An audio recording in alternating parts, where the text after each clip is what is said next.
do your students and their families feel the stress of paying for college?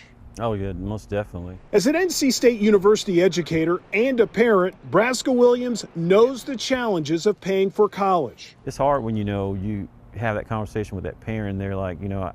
Williams, I just can't, I know I can't afford this for my child, and so it's a little bit heartbreaking. One of his daughters just graduated from State. The other is currently enrolled. He says the college conversation came with sticker shock. How do people pay for this? Because, it's a lot. Fortunately, his daughter's hard work in the classroom paid off. How in the world are we going to be able to afford this, I'm just being honest with you. I don't know what we would have done if both my daughters didn't get full academic scholarships. Many families aren't so lucky and wonder how college got so much more expensive over the past 20 years. To get a better idea of the rising cost of attendance, we examined an in-state student living on campus, plus inflation.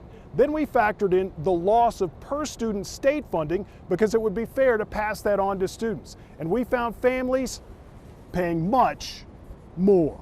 Based on our math and real dollar-to-dollar comparisons, price increases have jumped 17% at UNC Chapel Hill, 19% at UNC Greensboro, 52% at ECU, 53% at State, 61% at Fayetteville State University, and despite per-pupil funding nearly doubling since 2002, cost of attendance is up 174% at NC Central. We've really sold college as the ticket, the golden ticket to. Economist Dr. Beth Akers with the American Enterprise Institute has studied various theories, including reduced per-pupil state funding, increased administration, but always steers back to simple supply and demand. As long as they've got an eager incoming class willing to pay whatever price tag they're throwing out there, there's really no incentive for them to try to stay lean and mean. This is increasingly certainly a kitchen table issue, right, for families. Dr. Andrew Kelly is the Vice President of Strategy and Policy for the UNC system. The truth is that if you are a North Carolina resident, you are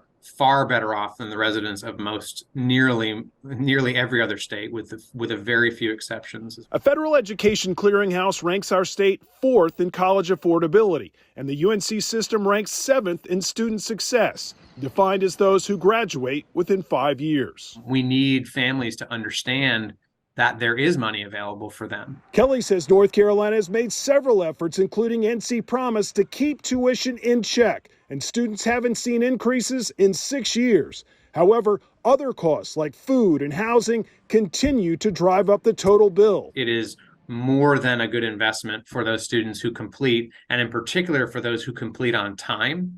It is an exceptional value. An investment for the future of our children and a hard financial lesson for many families. You figure if you have a pretty decent job, you should be able to afford college, but there's no way we could have afforded it.